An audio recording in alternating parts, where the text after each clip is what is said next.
we'll ask you to do a 5-minute summary. Mr. Nelson.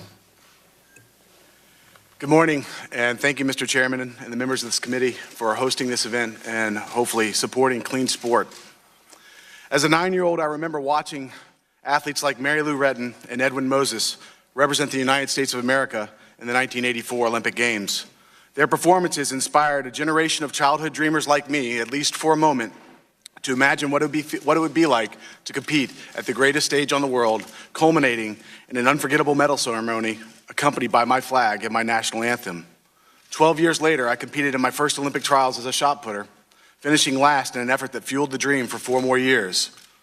4 more years has been a mantra for most of my adult life. The 2004 Olympic shot put competition was contested in the ancient Olympic Stadium in Olympia, Greece. More than 20,000 spectators visited the competition venue for the first time in nearly 3,000 years. For 58 of 60 throws, I led that competition. On the 59th throw, the athlete from the Ukraine tied my best mark. As the leader going into the final rounds, I had the privilege to take the last and final throw of the competition. As a child, my imagination could have never dreamed of a moment quite like this.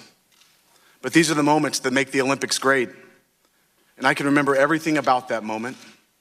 I remember the faces in the crowd. I remember the heat, the sun baking my skin. And I remember the mixture of cheers and boos for an American athlete as he was competing for the gold medal. These are the moments that change the trajectory of your life and make the struggle worthwhile. When I stepped into the ring for the last and final throw of the competition, the world went quiet. I felt the coolness of the shot put touch my neck, and then I felt a surge of adrenaline and watched as the shot put sailed farther and farther than any other throw of the day. I raised my hands in sure victory, realizing that I just won the Olympic gold medal, only to look left and see the red flag raised, indicating that I'd fouled. Then I saw as another athlete started his victory lap and listened as they played another national anthem and raised another flag, celebrating him and in his honor.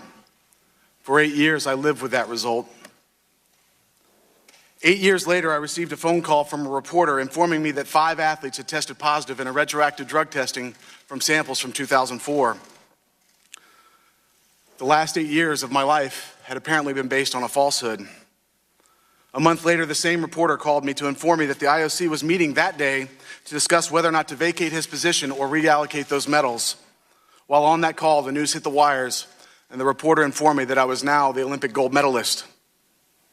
A year later, I picked up my medal in the food court at the Atlanta airport. It came with a side of fries and a free toy, don't worry about it. Look, it was an afterthought, assigned to a USOC official who could swing through Atlanta on his way home. 9 years after the moment had passed, the color and timing of a medal matter, folks. Silver does not hold the same value, and gold loses its shine over time. There's no small bit of irony